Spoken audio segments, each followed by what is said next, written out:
قال رسول الله صلى الله عليه وآله وسلم العلماء ورثة الأنبياء صلوات بر محمد وآله محمد.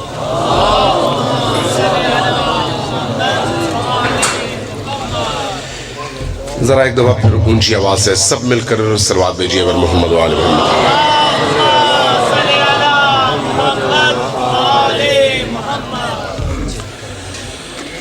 میرے لیے یہ خوش قسمتی کا باعث ہے کہ میں سیوا سادات میں مدرسے کے اندر علماء، فضلاء اور دینی طلاب اور علاقے کے معتبر سادات اور عمائدین کے درمیان آج یہ توفیق پا کر حاضر ہوا ہوں کہ کچھ ٹوٹے پھوٹے طالب علمانہ جملے آپ کی خدمت میں عرض کر سکوں اور مدرسے کی اس نورانی اور معنوی فضا سے ہم سب استفادہ کرتے ہوئے دین کے حوالے سے کچھ باتیں سیکھ سکیں. لیکن اس سے پہلے کہ میں اپنی گفتگو کا باقاعدہ آغاز کروں، سب مل کر ذرا اونچی آواز سے دوبارہ صلوات بھیجیے بر محمد وآل محمد.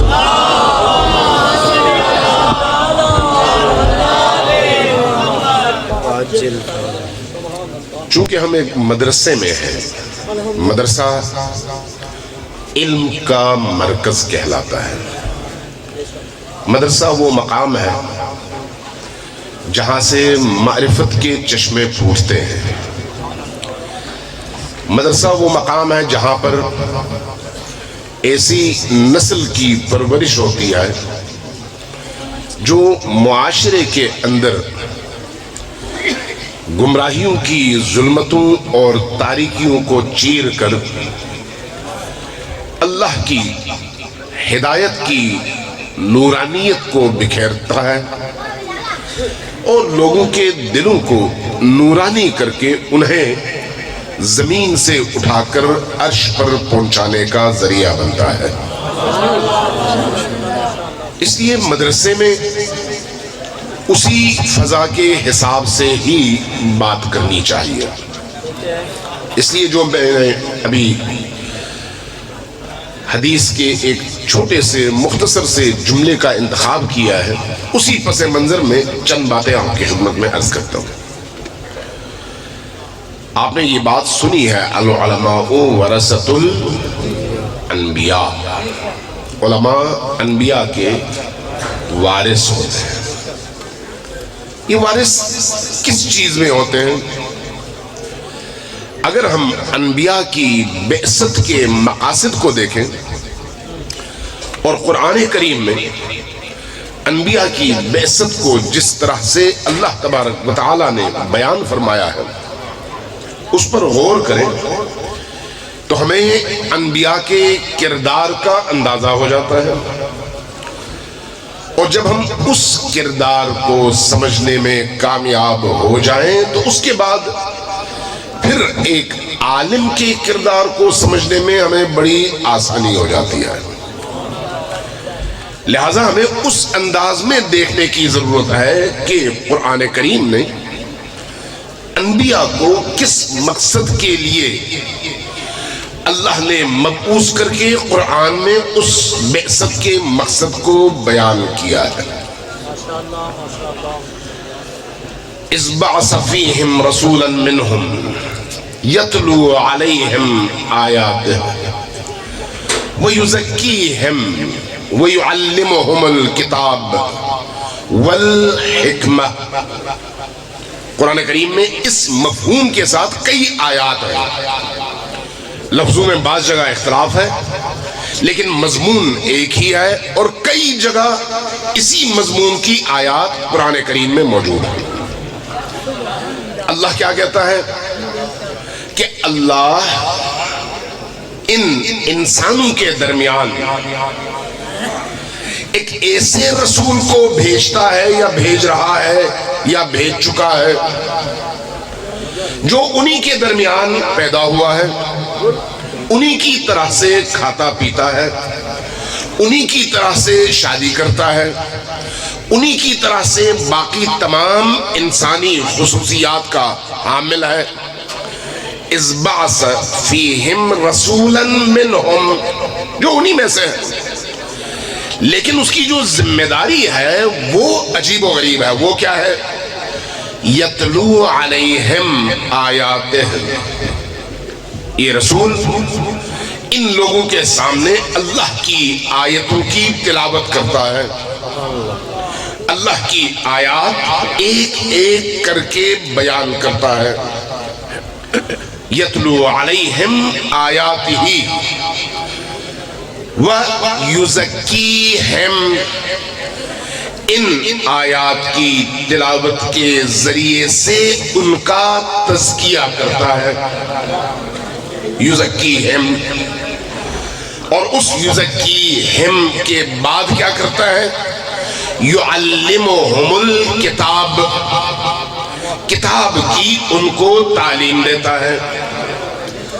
اس کتاب کی تعلیم کا نتیجہ کیا ہے؟ ان کے اندر حکمت پیدا کرتا ہے۔ یعنی ایک انسان کو نبی جب آتا ہے تو اللہ کی ان آیتوں کی تلاوت کے ذریعے سے اس کی روح کو سب سے پہلے مخاطب کرتا ہے اور اس کے تزکیے کے عمل کا آغاز کرتا ہے، اور اس تزکیے میں جیسے جیسے وہ شخص آگے بڑھتا ہے یا وہ معاشرہ آگے بڑھتا ہے اس کا برتن پاک ہونا شروع ہو جاتا ہے، اس کا باطن پاک ہونا شروع ہو جاتا ہے۔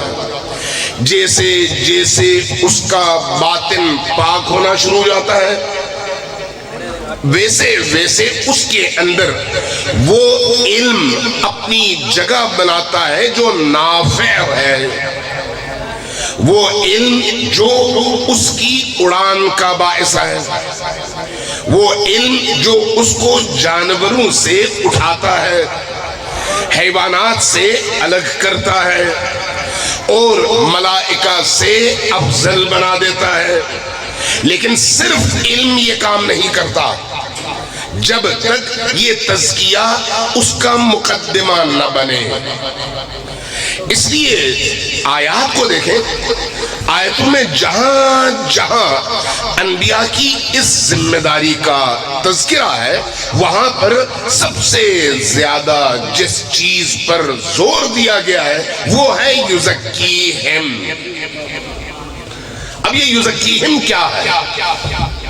غور طلب بات یہ ہے، یزکیہم کیا ہے؟ میں آپ کو عام فہم انداز میں آپ کے اپنے معاشرے کی مثالوں سے یا ایک مثال سے بات سمجھانے کی کوشش کرتا ہوں۔ آپ یہاں پر ہر سال 10 ذی الحج کو عید الاضحیٰ مناتے ہیں۔ عید الاضحیٰ میں آپ کیا کرتے ہیں؟ جانور خریدتے ہیں اور اس کو ذبح کرتے ہیں، قربانی کرتے ہیں۔ وہ جو جانور آپ خریدتے ہیں وہ آپ کیوں خریدتے ہیں؟ قربانی کے لیے۔ جانور آیا حلال ہے یا نہیں؟ حلال ہے، ظاہر ہے حلال جانور آپ خریدتے ہیں۔ پاک ہے یا نہیں؟ ہاں پاک ہے۔ لیکن کیا کھانے کے لیے اس حلال اور پاک جانور کو آپ ذبح سے پہلے استعمال کر سکتے ہیں؟ نہیں کر سکتے۔ یعنی وہ زندہ ہو اس کی ٹانگ آپ کاٹ دیں، وہ ٹانگ آپ کھا سکتے ہیں؟ نہیں کھا سکتے۔ کیوں؟ اس لیے کہ اس جانور کے گوشت سے استفادے کے لیے ضروری ہے کہ آپ اس کو ذبح کریں۔ جانور پاک ہے، جانور حلال ہے، لیکن آپ جب تک اس کو ذبح نہیں کرتے اس کو کھا نہیں سکتے۔ ذبح کرنے کے لیے آپ کیا کرتے ہیں؟ اللہ کا نام لیتے ہیں۔ اللہ کا نام لینے کے بعد جو کام کرتے ہیں وہ یہ ہے کہ چھرا آپ اس کی گردن پر رکھتے ہیں، پھیرتے ہیں چند رگوں کو، 4 رگوں کو بالعموم کاٹتے ہیں اور اندر سے جتنا بھی خون ہے اس خون کو باہر نکال دیتے ہیں۔ یہ خون کیا ہے؟ یہ نجس ہے۔ اس خون کو باہر نکالنے کے بعد جب آپ اس جانور کو کسی درخت سے، اونچی جگہ سے لٹکا کر اس کی کھال اتارتے ہیں تو اب اس کے اندر جو خون باقی بچا ہے، کیا وہ خون پاک ہے یا نجس ہے؟ وہ خون پاک ہے، وہ نجس نہیں ہے۔ یہ جو باہر نکل گیا یہ نجس ہے۔ یہ جو نجس خون کو اس جانور کے اندر سے ذبح کے نتیجے میں جس کا اثر یہ ہے کہ وہ جانور تکلیف اٹھائے، وہ جانور درد محسوس کرے، وہ جانور کٹے، کٹنا آسان نہیں ہوتا۔ اس کٹنے کے عمل، اس درد کی کیفیت، اس تکلیف کے دورانیے سے گزرنے کے بعد جب یہ نجس خون اس کے وجود سے باہر نکل جاتا ہے تو جانور اب پاک بھی ہو جاتا ہے اور کھانے کے قابل بھی ہو جاتا ہے۔ عربی میں یہ جو عمل ہے گوشت اس جانور کو کاٹنے کا، اس کو کہتے ہیں تزکیہ۔ یہ ہے تزکیہ۔ اس لیے جو جانور کٹ جاتا ہے کٹنے کے بعد اس کو کہتے ہیں مزکا۔ انبیاء جب تشریف لاتے ہیں تو انسان فطرتاً پاک ہوتا ہے، فطرتاً خدا جو ہوتا ہے، خدا کی تلاش میں ہوتا ہے، لیکن تب تک وہ اس طرح سے اللہ کا بندہ نہیں بن سکتا جب تک اس کے اندر کی حیوانی نجاستیں باہر نہ نکل جائیں اور وہ اللہ کے لیے خالص نہ ہو جائے۔ اس لیے جب انبیاء آتے ہیں تو انبیاء اس تزکیے کے عمل سے اس انسان کو گزارتے ہیں۔ تو جب تزکیے کے عمل سے گزرنا پڑتا ہے تو یہاں پر انسان کیا فیل کرتا ہے؟ ہر وہ چیز جس کو وہ چاہتا ہے لیکن اللہ کی منشا کے خلاف ہے، اس سے وہ اپنے آپ کو روکتا ہے اور وہ درد اٹھاتا ہے، وہ تکلیف اٹھاتا ہے۔ اللہ کی راہ میں چلنے کے لیے، اللہ کا بندہ بننے کے لیے اپنی حیوانی خواہشات کا گلا گھونٹتا ہے اور اس کے لیے اس کو بڑی قربانی دینی پڑتی ہے، بڑا درد سہنا پڑتا ہے۔ جب انبیاء آتے ہیں کسی انسان کو اس طرح سے پاک کرتے ہیں لا الہ الا اللہ کہہ کر اور محمد الرسول اللہ کہہ کر، تو اس کے بعد اس کا اندر کا جو ظرف ہے، جو برتن ہے، وہ برتن پاکیزہ ہو جاتا ہے۔ جب یہ برتن پاکیزہ ہوتا ہے تو اس کے بعد اب اس کی روح کو یہی انبیاء جو مربی ہے، جو معلم ہے، جو ان کی تربیت کی ذمہ داری لے کر آئے ہیں، یہ انبیاء اس انسان کی روح کی ایسی تربیت کرتے ہیں کہ وہ اسی حیوانی بدن میں رہتے ہوئے آہستہ آہستہ اپنی عادتوں کے حوالے سے، خصائل کے حوالے سے، خصوصیات کے حوالے سے، باطنی میلانات کے حوالے سے آہستہ آہستہ حیوانی زندگی سے نکلتا ہے اور انسانی زندگی کے اس مرتبے تک پہنچتا ہے کہ وہاں پر پہنچنے کے بعد فرشتے رشک کرتے ہیں کہ ہاں یہ وہی انسان ہے جس کے لیے اللہ نے اس عالم کو خلق کیا ہے۔ ماشاءاللہ ماشاءاللہ۔ انبیاء کے لیے بلندر سلام۔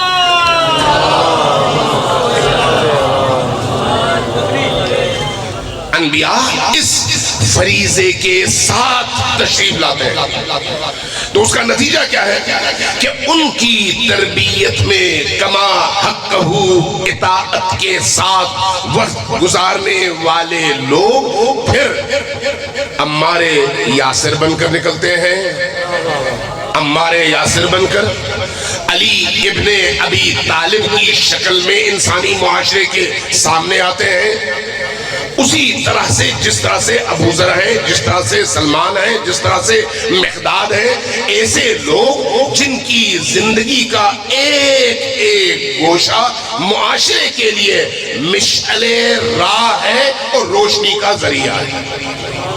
یہ اسی تربیت نبوی کا نتیجہ ہے، تربیت نبوی کا نتیجہ۔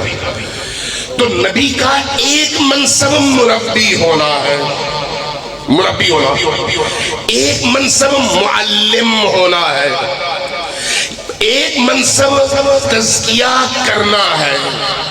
یہ جو تزکیہ کرنا ہے، یہ جو تربیت کرنی ہے، یہ جو تعلیم دینی ہے، یہ وہ فرائض اور وہ مناصب ہیں جو نبی کے بعد آل نبی کے ذمہ ہیں اور آل نبی کے بعد ان کے شاگردوں کے ذمہ ہیں۔ جو اس فریضے کی ادائیگی کے لیے معاشرے میں کمر باندھ کر کھڑا ہو جائے، وہی اس درگاہ میں عالم کہلاتا ہے، وہ اس بارگاہ میں عالم کہلاتا ہے۔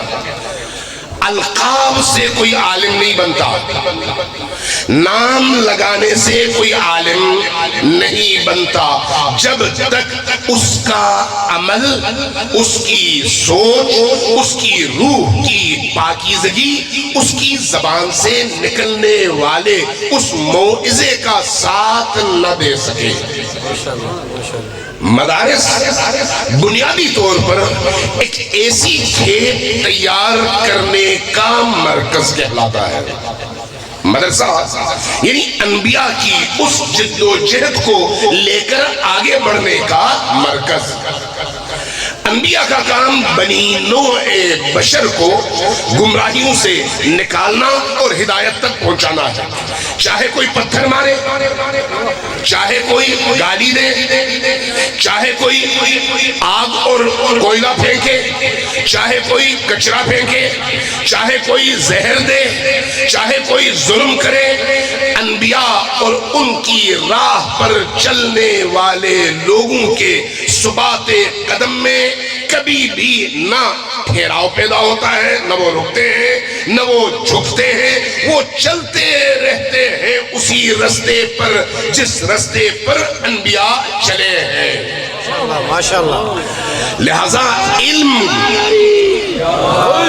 لہذا یہ یاد رکھیے، علم کی شناخت پیسے سے نہیں ہوتی۔ توجہ ہے میں کیا کہنا چاہ رہا ہوں؟ آپ سب سے میں گزارش کروں گا ذرا کان کھول کر یہ چند جملے سنیے۔ علم کی شناخت پیسے سے نہیں ہوتی، علم کی شناخت بڑے گھر سے نہیں ہوتی، علم کی شناخت جائیداد سے نہیں ہوتی، علم کی شناخت بڑی بڑی گاڑیوں سے نہیں ہوتی، علم کی شناخت ارد گرد لوگوں کے جمگٹے اور بندوق بردار محافظوں سے نہیں ہوتی۔ وہ اپنی اپنی جگہ تقاضے ہیں، ضرورتیں ہیں، وہ الگ چیز ہے، لیکن شناخت یہ چیزیں نہیں ہیں۔ علم کی شناخت کیا ہے؟ وہی ہے جو ایک مومن کی شناخت ہے۔ نبی کریم کے جملات بھی عجیب حکمت آمیز جملات ہیں، عجیب حکمت آمیز۔ نبی کریم جب ایک جملہ ارشاد فرماتے ہیں، جملہ چھوٹا سا ہے لیکن اس کے اندر معانی اور مفاہیم کا سمندر چھپا ہوا ہوتا ہے۔ فرمایا المؤمن قلیل المعونہ وکثیر المعونہ، مومن کم خرچ ہوتا ہے اور پرفیض ہوتا ہے۔ مومن وہ ہے جس کا اپنا خرچہ سب سے کم ہو لیکن اس کی جو افادیت ہے معاشرے کے اندر وہ بے تحاشا ہو۔ اب ایک عالم جب تک مومن نہ بنے عالم نہیں ہے۔ علم تو بات کی بات ہے، ایمان اس سے پہلے کا مرحلہ ہے۔ اس لیے جب وہ مومن بنے گا تو تب اس کا علم اس کے کام آئے گا۔ اگر وہ مومن ہی نہ ہو تو پھر اس کا علم اس کو کبھی بھی ہادی نہیں بناتا، اس کا علم کبھی بھی اس کو منجی نہیں بناتا۔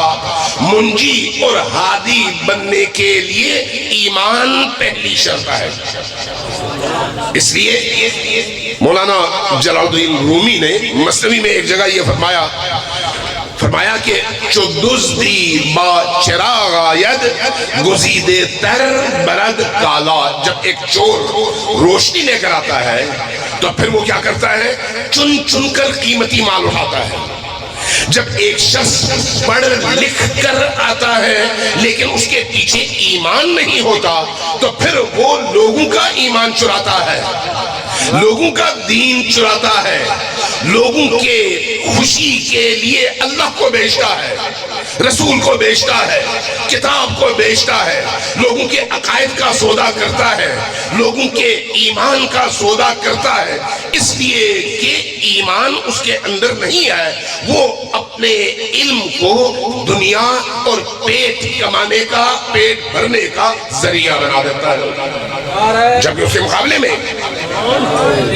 مقابلے میں ایک صالح اور مؤمن عالم جب میدان میں قدم رکھتا ہے تو وہ قلیل المعونہ ہوتا ہے اور کثیر المعونہ ہوتا ہے، زیادہ سے زیادہ فیض پہنچاتا ہے اور کم سے کم فیض لیتا ہے عوام سے۔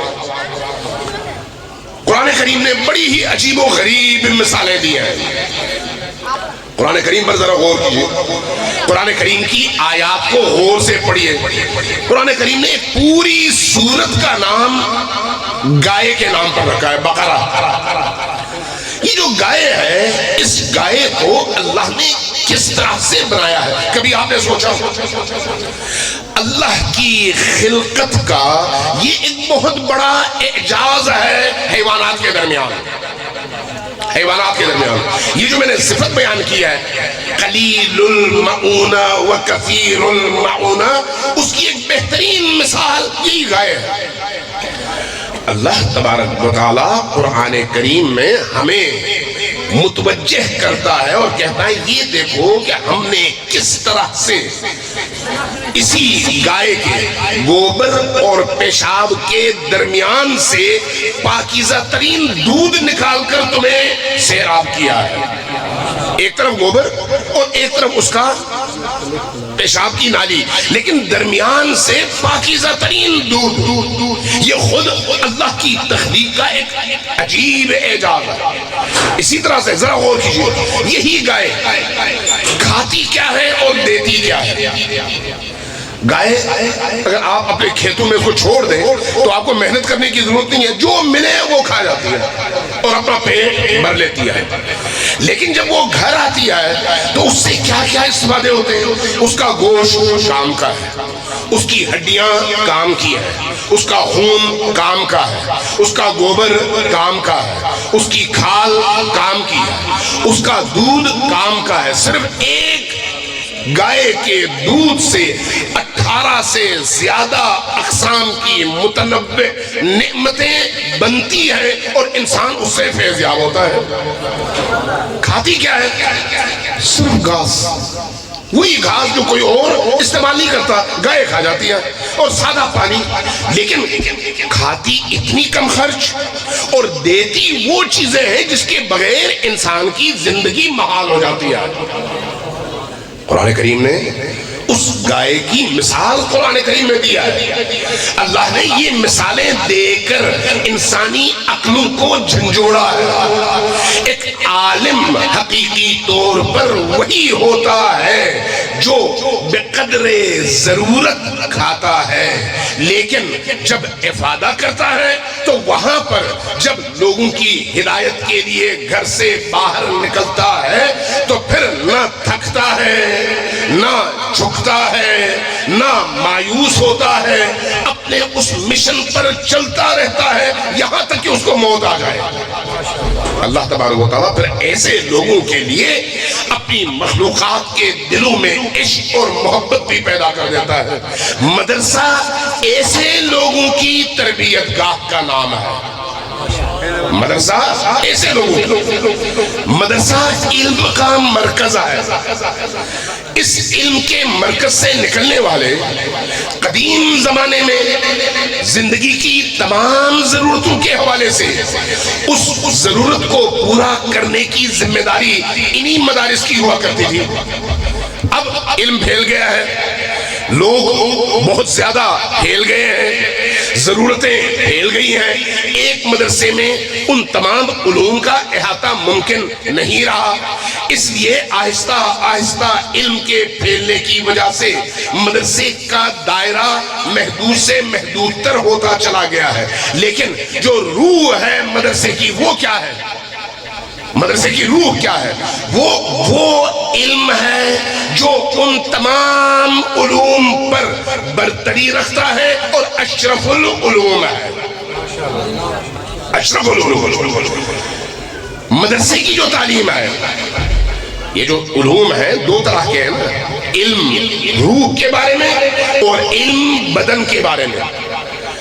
اس سارے کائنات کا جو بھی سلسلہ چلتا ہے یہ بدن کے حیات کے لیے ہے، لیکن بدن کس لیے ہے؟ روح کی حیات کے لیے، یعنی روح کو تعمیر پانے کے لیے، روح کو تکامل پانے کے لیے بدن کی ضرورت ہے۔ بدن روح کا ظرف ہے، روح کا برتن ہے، لہذا اگر بدن نہ ہو تو پھر روح تربیت نہیں پا سکتی۔ اس لیے روح اصل ہے، بدن فرع ہے، بدن ذریعہ ہے، روح ہدف ہے۔ وہ جو روح ہدف ہے، اس ہدف کی تعمیر کے مرکز کا نام علمی اور دینی مدرسہ ہے۔ ماشاءاللہ تکبیر، نعرہ رسالہ، نعرہ حیدری۔ اس لیے آپ غور کیجئے، جب ہم کہتے ہیں علوم دینی تو علوم دینی کا مطلب ایک ایسا بندہ تیار کرنا نہیں ہے جو کسی مسجد میں 5 وقت کی نماز پڑھانے کے بعد دنیا سے غافل ہو کر جا کر اپنے گھر میں سو جائے، نہیں، یعنی انسانوں کی ایسی تربیت جس کی ذمہ داری لے کر انبیاء آئے، اس ذمہ داری کو نبھانے والے شخص کو ہم عالم کہتے ہیں، جو انبیاء کی اس ذمہ داری کو نبھائے۔ اس لیے علماء کے بارے میں کہا گیا کہ العلماء ورثۃ الانبیاء، علماء انبیاء کے وارث ہیں۔ کس چیز میں؟ کھانے میں نہیں، پینے میں نہیں، دنیا جمع کرنے میں نہیں، دولت جمع کرنے میں نہیں، لڑنے جھگڑنے میں نہیں، لوگوں کے درمیان فتنہ فساد پیدا کرنے میں نہیں، کس چیز میں؟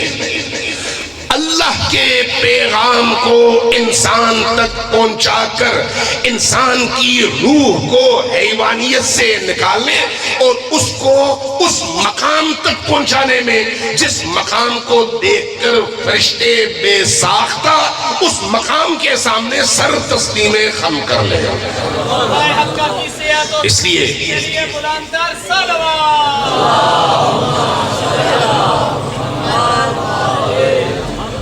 ہم جیسے لوگوں کو جب کہا جاتا ہے عالم تو شرم آتی ہے، حقیقتاً عالم نہیں، ایک چھوٹا سا طالب علم۔ عالم کون ہے؟ علامہ طباطبائی۔ عالم کون ہے؟ مقدس اردبیلی۔ عالم کون ہے؟ حسن زادہ آملی۔ عالم کون ہے؟ صدر المتعلہین شیرازی۔ عالم کون ہے؟ شیخ توسی۔ عالم کون ہے؟ خواجہ توسی۔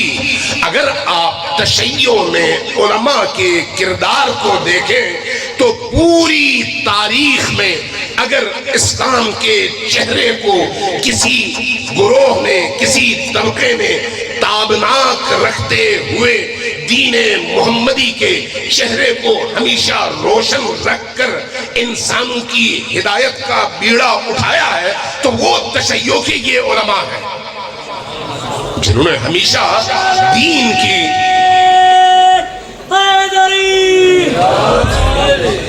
دیکھیے، جب عالم ہم کہتے ہیں نا، میں پھر پہلے نفی کروں، ہم عالم نہیں آئے، ہم اس عالم کے دسترخوان سے چند چاول کے دانے کھانے والے فقیر اور طالب علم ہیں۔ عالم وہ ہیں جو جامع علوم تھے لیکن نکلے انہی مدارس سے تھے، اسی فقر میں سے نکلے تھے. کبھی بھی یہ یاد رکھیے کہ علم کا فروغ کبھی بھی دولت کے سائے میں نہیں ہوتا. کبھی بھی کوئی شخص دولت مند ہو کر علم حاصل نہیں کر پاتا جب تک وہ دولت کی زنجیر کو توڑ کر اپنی خواہشات نفسانی کی زنجیروں کو توڑ کر اپنے آپ کو سراپا فقر بنا کر اللہ اور رسول کی بارگاہ میں نہیں بیٹھتا. اس لیے علم کے حصول کے لیے دنیا سے اپنے رابطے کو کمزور کرتے کرتے کرتے اس مقام تک پہنچنا ضروری ہے کہ اس مقام پر جا کر دنیا سے انسان کا رشتہ دنیاوی اعتبار سے ٹوٹ جائے اور صرف اس حد تک قائم رہے جس حد تک اس کی زندگی کے گزارنے کے لیے دنیا ضروری ہے. اس کا مطلب یہ نہیں ہے کہ راتوں کو جاگتا رہے، دن میں محنت مزدوری کرتا رہے اور سب کچھ خود کرے اور پھر ساتھ میں پڑھے بھی نہیں. اس کا مطلب یہ ہے کہ ایک ڈسپلن ہے اسلامی اور دینی تربیت کے اندر، لیکن اس کا آغاز جو ہوتا ہے وہ فقر ہی سے ہوتا ہے، غربت ہی سے ہوتا ہے.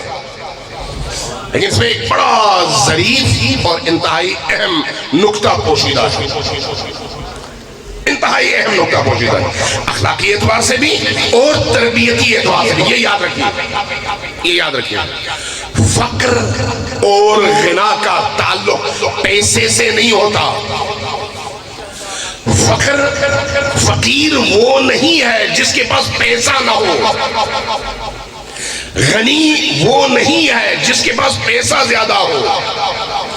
بعض اوقات انسان کے پاس کئی 100 مربع زمین ہوتی ہے، جائیداد ہوتی ہے، لیکن دنیا کا بہت بڑا فقیر ہوتا ہے، غریب ہوتا ہے، اس لیے کہ اس کے ہوس کی آگ بجھ نہیں رہی ہوتی. اور بعض اوقات اس کے برعکس ایک شخص دنیاوی اعتبار سے اس کے گھر میں کھانے کو کچھ نہیں ہوتا، لیکن دنیا طلبی کے اعتبار سے وہ ارب پتیوں سے زیادہ دنیا کا طالب ہوتا ہے اور والہانہ انداز میں دنیا کی طرف دوڑتا ہے، گھر میں کھانے کو کچھ نہیں ہوتا. فقیر ہے لیکن اس کے اندر فقر نہیں ہے.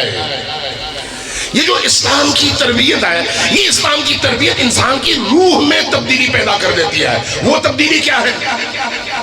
جس نقطے کی طرف میں آپ کی توجہ دلانا چاہتا ہوں وہ یہ ہے، ظریف ہے، باریک ہے، لطیف ہے، لیکن قابل توجہ ہے. یہ جو دینی تربیت ہے وہ دینی تربیت انسان کو اس روزہ دار کی طرح سے بنا دیتی ہے جس نے روزہ رکھا. شدید گرمی، جولائی کی گرمی ہے، اے سی نہیں ہے، گرمی سے شرابور ہے، پیاس سے جان بلب ہے، سامنے ٹھنڈا پانی پڑا ہوا ہے، لیکن وہ اس ٹھنڈے پانی کی طرف نگاہ اٹھا کر دیکھتا ہی نہیں ہے. پانی کا مالک ہے وہ، کوئی دیکھ بھی نہیں رہا. پی سکتا ہے، کون دیکھے گا؟ کوئی نہیں. پیاس بجھا سکتا ہے، کون دیکھے گا؟ کوئی نہیں. لیکن اس کی طرف دیکھتا ہی نہیں ہے. کیوں؟ اس لیے کہ اس کے اندر اس پانی کے حوالے سے اس روزے کی کیفیت نے استغنا پیدا کر دیا ہے. وہ مستغنی ہے.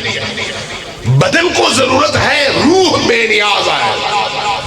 اس لیے اس روح کی بے نیازی کے نتیجے میں بدن نڈھال ہے لیکن روح سرشار ہے. روح روشن ہے، روح نورانی ہے. تو کوئی فرق نہیں پڑتا کتنی بھی پیاس لگے، جب وقت افطار آتا ہے تو اللہ کو یاد کر کے اس کے نام سے اس پانی کا گلاس اٹھاتا ہے اور اللہ کا شکر ادا کر کے پھر اپنی بدن کی ضرورت پوری کرتا ہے. اس لیے یہ بھی اسی اللہ کے حکم کے ضمن میں ہے اور تربیت کا حصہ ہے. اس لیے یہ یاد رکھیے کہ یہ جو فقر ہے، اس فقر کا تعلق انسان کی روح سے ہے. اس کے ارد گرد کے مال و متاع یا غربت اور کسب پرسی سے نہیں. ذرا توجہ دیں نبی کریم کی طرف، ائمہ ہدیٰ علیہ السلام کی طرف. نبی کریم کی بارگاہ میں قریش کے کسی قبیلے کا سردار آیا، جوان تھا. یا رسول اللہ میں مسلمان ہو چکا ہوں. کہا ہاں میں آیا ہوں، مجھے رشتے کی ضرورت ہے، میں آپ کی بیٹی کا رشتہ مانگنے آیا ہوں. رسول کریم نے فرمایا کہ میری بیٹی کے رشتے کا تعین اللہ نے کرنا ہے، اس لیے اللہ جب چاہے گا جس سے چاہے گا وہاں پر ان کا رشتہ ہوگا. مسلمان تو ہو چکا تھا، اپنے آپ کو مومن کہتا تھا کہ یا رسول اللہ میرے پاس بڑے بڑے گھر اور حویلیاں ہیں، میرے پاس سرخ بالوں والے اونٹ ہیں، میرے پاس بڑے بڑے باغات ہیں، اس لیے اس حوالے سے آپ کو فکر مند نہیں ہونا چاہیے. میں اگر مجھے رشتہ مل جائے تو میں اپنی بیوی کو ایک خوشحال زندگی دے سکتا ہوں. جب یہ کہا تو نبی کریم جو رحمت للعالمین ہے، رحمت عالمین کے لیے، آپ کے چہرے پر ناگواری اور غضب کے آثار رونما ہوئے. آپ نے زمین سے سنگریزے اٹھائے، یوں پھینکا، وہ سنگریزے قیمتی ہیروں اور جواہرات میں تبدیل ہو گئے. گرے. اس قریش کے سردار نے دیکھا کہ آپ کے ہاتھ لگنے کے نتیجے میں یہ سنگریزے ہیروں اور جواہرات میں تبدیل ہو چکے. فرمایا تم اپنے اونٹوں اور اپنی زمینوں اور اپنی جائیداد کا مجھے حوالہ دے کر مجھ سے رشتہ مانگ رہے ہو. تم مجھ سے اس دنیا کی چیزوں کو اہم سمجھ کر ان کی اہمیت کو اپنے لیے ڈھال بنا رہے ہو. اگر ہم چاہیں تو یہ سارا عالم ہمارا غلام ہے اور ہماری وجہ سے تخلیق ہوئی ہے. اس کی ہمارا کمال یہ ہے کہ اختیار رکھنے کے باوجود اس عالم کی لذتوں سے اس طرح سے ہم استفادہ نہیں کرتے. اختیار رکھنے کے باوجود یہی وہ مقام عصمت ہے، یہی وہ مقام عصمت ہے. اس لیے ایک شخص جب امام صادق علیہ السلام کی بارگاہ میں حاضر ہوا، نہیں سلوات جب بھیجیں تو ذرا اونچی آواز سے بھیجیں.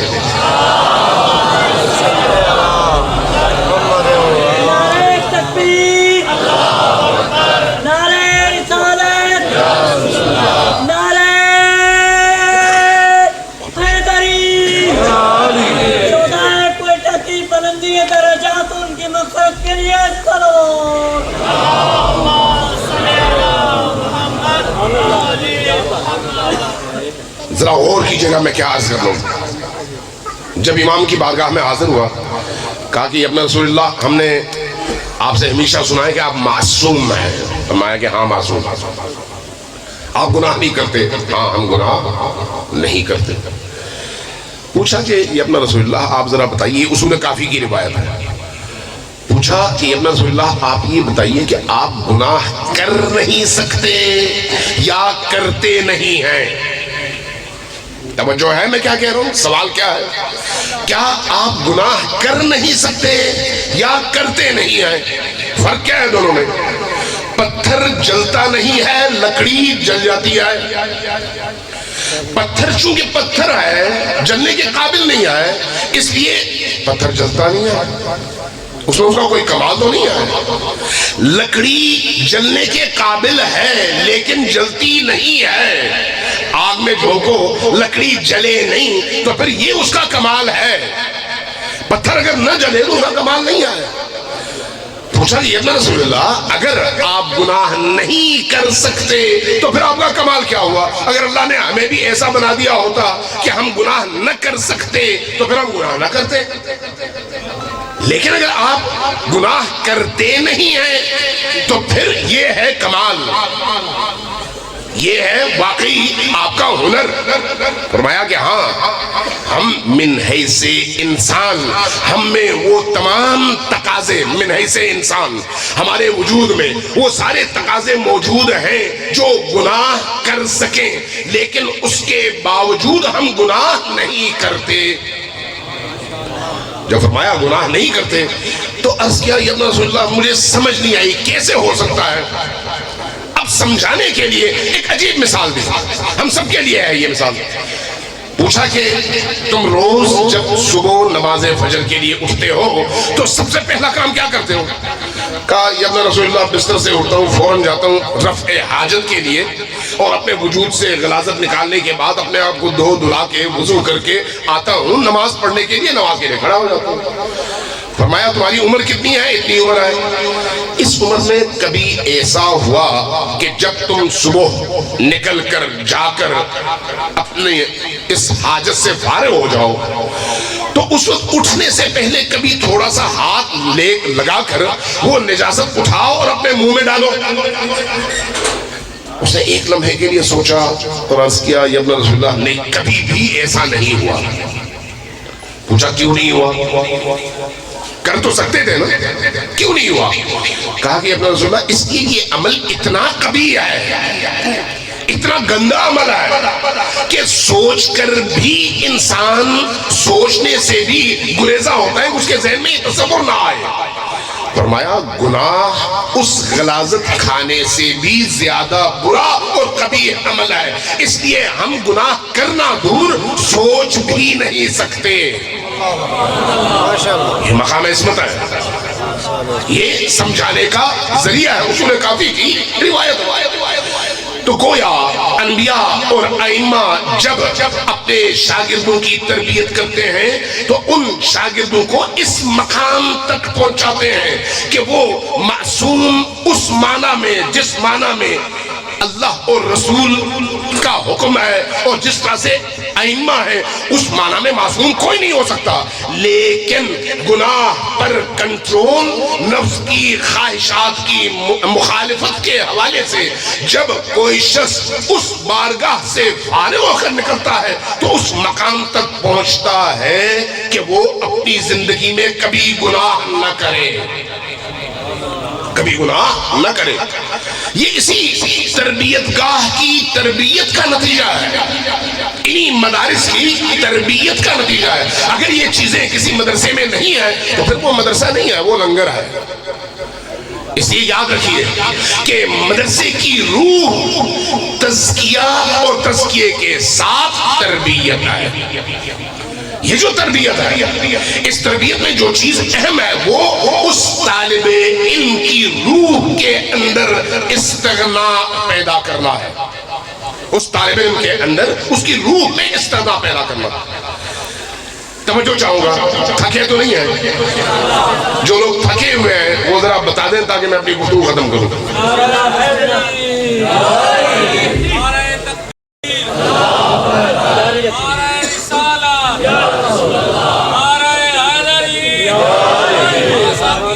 سلامتی کے لیے بابا دے بلند صلوات.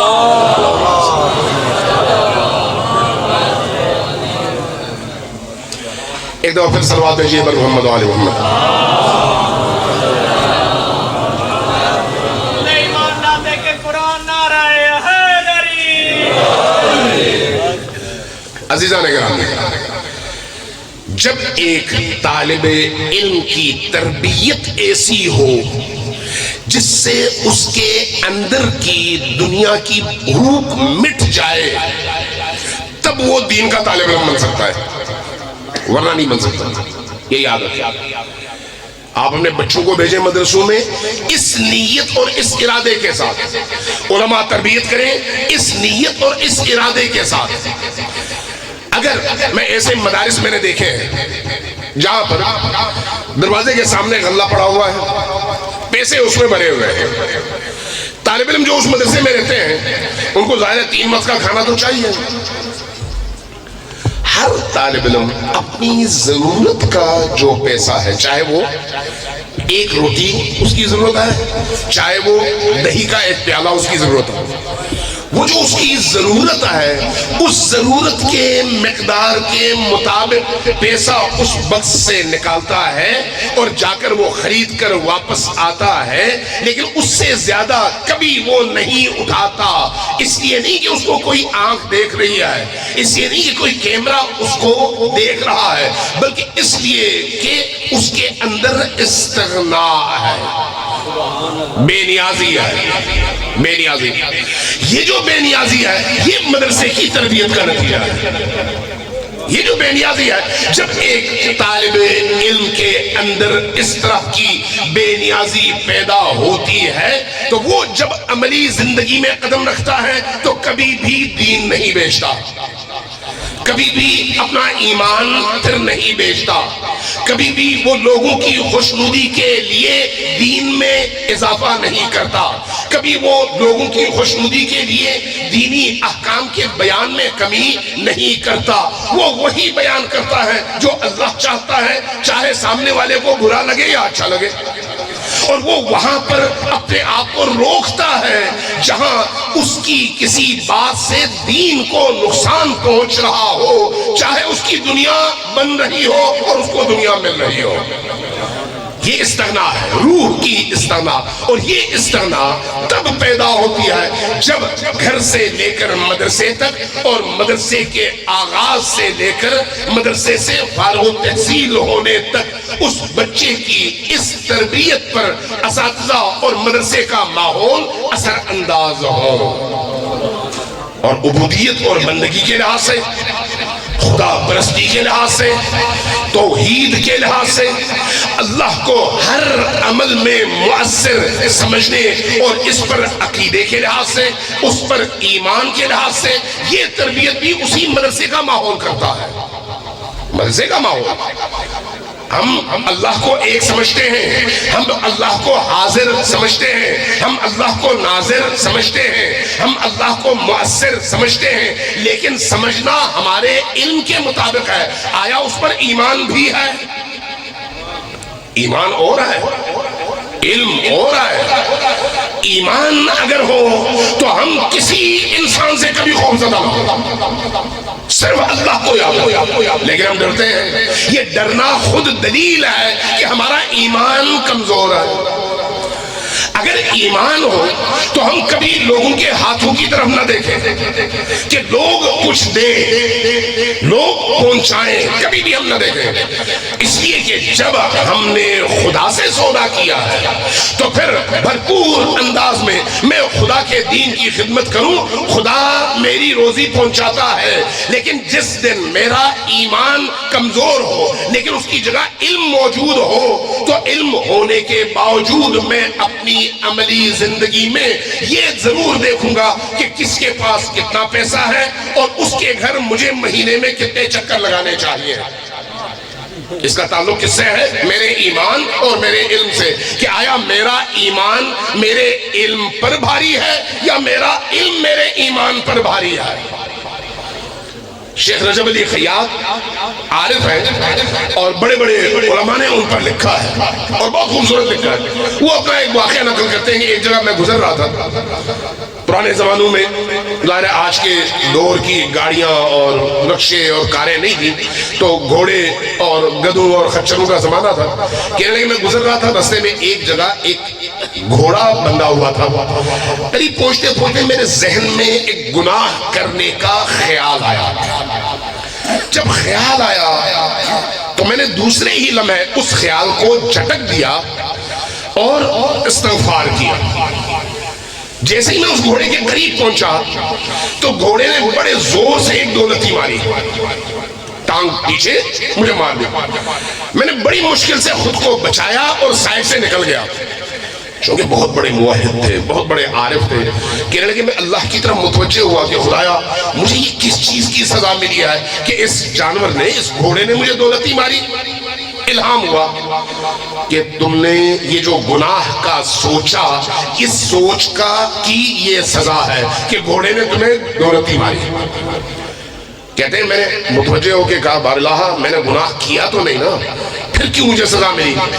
جواب الہام کی صورت میں آیا کہ گھوڑے کی دولتی بھی تمہیں لگی نہیں نا، اگر تم گناہ کرتے تو یہ لگتی بھی اس لیے کہ اللہ کے پاک باز بندے جب کسی راہ پر چلتے چلتے اچانک اپنا رخ تبدیل کرنے کی کوشش کرتے ہیں تو اللہ تبارک و تعالی کسی نہ کسی سزا، کسی نہ کسی ایسی مشقت، کسی نہ کسی تکلیف کی صورت میں اس کو واپس اپنی راہ پر لے آتا ہے، اور یہ جو مشکل اور یہ جو تکلیف ہوتی ہے یہ اس کی طرف سے اس شخص کے لیے انعام بھی ہے اور ہدایت کا دروازہ بھی ہے۔ اس لیے مدرسے کی اس فضا کو ہمیشہ معنویت کے آئینے میں دیکھنے کی ضرورت ہے۔ فقر مدرسے کی کمزوری نہیں ہے، فقیر ہونا کمزوری نہیں ہے، طالب علموں کے پاس سارے سال کا راشن نہ ہونا کمزوری نہیں ہے، کمزوری معنویت کا نہ ہونا ہے۔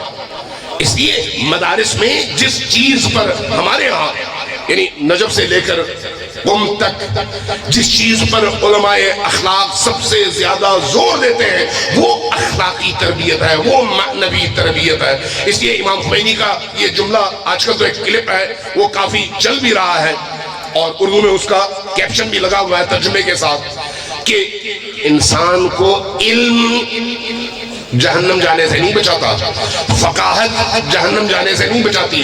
بعض اوقات وہ فرماتے ہیں، امام خمینی فرماتے ہیں کہ بعض اوقات یہی اجتہاد انسان کو جہنمی بنا دیتی ہے، یہی انسان کا علم انسان کو جہنمی بنا دیتا ہے، انسان کا بہت ساری اس طرح کی چیزیں، حتیٰ عرفان کے بارے میں انہوں نے کہا، حتیٰ توحید کے بارے میں کہا، یہ ساری چیزیں جب علم کی صورت اختیار کر جائے تو انسان کی دنیا کی تعمیر کا ذریعہ بن جاتی ہے لیکن آخرت کی تباہی کا ذریعہ بنتی ہے۔ لیکن اس کے مقابلے میں اگر اس کے ایمان کی سلامتی کا ذریعہ بن جائے تو وہ فقیہ نہ بھی ہو، وہ عارف نہ بھی ہو، لیکن اس کی آخرت بن جاتی ہے اور اس سے اللہ اسی طرح سے انسانوں اور اپنے بندوں کی ہدایت کا وہ کام لیتا ہے جو کام وہ انبیاء سے لیتا ہے۔